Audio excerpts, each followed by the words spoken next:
RBI की तरफ से एक बहुत बड़ा फैसला है, कैसे आकलन कर रहे हैं आप?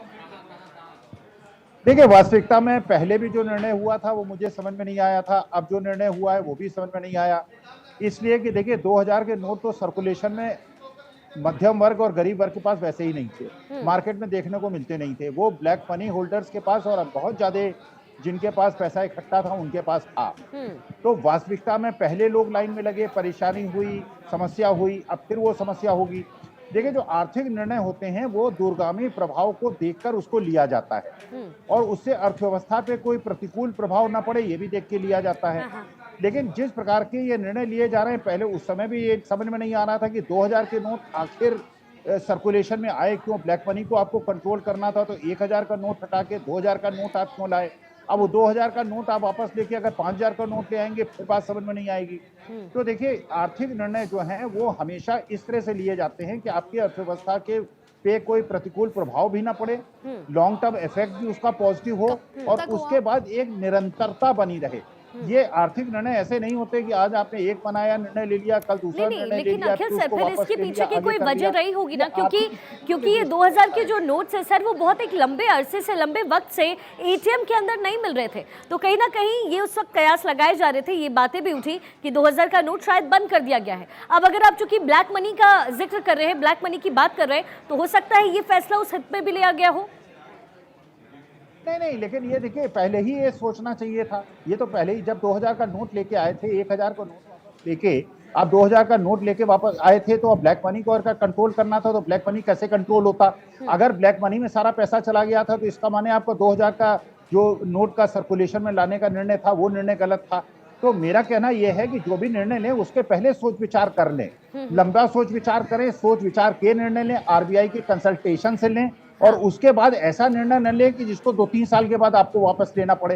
तो अखिल जो जी, भी आर्थिक आप निर्णय आर्थिक लें स्तर उसको सोच पर समझ के लें। सरकार के इस फैसले को आप कैसे देख रहे हैं? क्योंकि कोरोना काल के बाद जिस तरीके से इकोनॉमी का डाउनफॉल हुआ और विश्व भर में हुआ, ऐसे में अभी इस स्थिति को आप कैसे देख रहे हैं?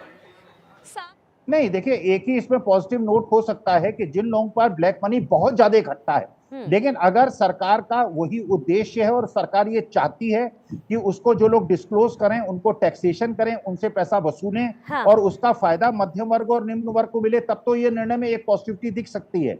लेकिन अगर पहले जैसे हुआ था कि जिन लोगों ने पैसा गरीबों के माध्यम से बैंकों में एक्सचेंज कर लिया और उनका पे कोई कार्रवाई नहीं हुई या बहुत कम कार्रवाई हुई, तब ये निरर्थक प्रयास हो जाएगा। तो पहली बात तो यह है कि एक ही इसमें पॉजिटिव नोट दिखाई पड़ता है कि अगर किसी बार मान लीजिए 50,000 करोड़ के 2000 के नोट है और वो खुद अपने आवाज जाके बैंक में जमा करता है और उसके बाद इनकम टैक्स का 30% 50% टैक्स ले लेता है, तब तो देश की अर्थव्यवस्था ब्लैक मनी जो अमीरों के पास है वो गरीबों के पास जाएगा। एक पॉजिटिव नोट हो सकता है। लेकिन आर्थिक विषयों पे जो भी निर्णय लिए जाने चाहिए वो सोच समझ के लिए जाने चाहिए और उसको बार बार बदलना, जैसे जब ये डिमोनेटाइजेशन हुआ था उसमें भी इससे इतने सारे परिवर्तन किए गए, कोविड में बहुत सारे परिवर्तन किए गए। सोच समझ के निर्णय लें और जिससे कि परिवर्तन करने की कोई आवश्यकता ना पड़े। लेकिन सर अब चूंकि 2000 का नोट बंद कर दिया गया है, यानी अब और आगे छपेंगे नहीं, लेकिन सर्कुलेशन भी इसका बंद कर दिया जाएगा, लेकिन फिलहाल जो नोट्स हैं उसको बदलने के लिए अवधि दे दी गई है। तो ये कहीं ना कहीं एक रियायत दी गई है लोगों को, इसमें घबराने और डरने की फिलहाल जरूरत नहीं है। नहीं, ये किसको दी गई है रियायत? ये गरीब और मध्यम वर्ग को तो नहीं दी गई है। नहीं, लेकिन सर 2000 के नोट तो मैं आपकी बात समझ रही हूँ, लेकिन अगर आप ब्लैक मनी का भी जिक्र कर रहे हैं और वो नोट अगर बैंक वाया बैंक ही तो बदले जाएंगे सर। नहीं, लेकिन वही होगा ना, जैसे झुग्गी झोपड़ी वालों को 10 नोट उसने 2000 के दे दिए, वो जाके बदल आए, उनका कोई ब्लैक मनी का सोर्स नहीं पता चला, जैसे पिछली बार भी हुआ।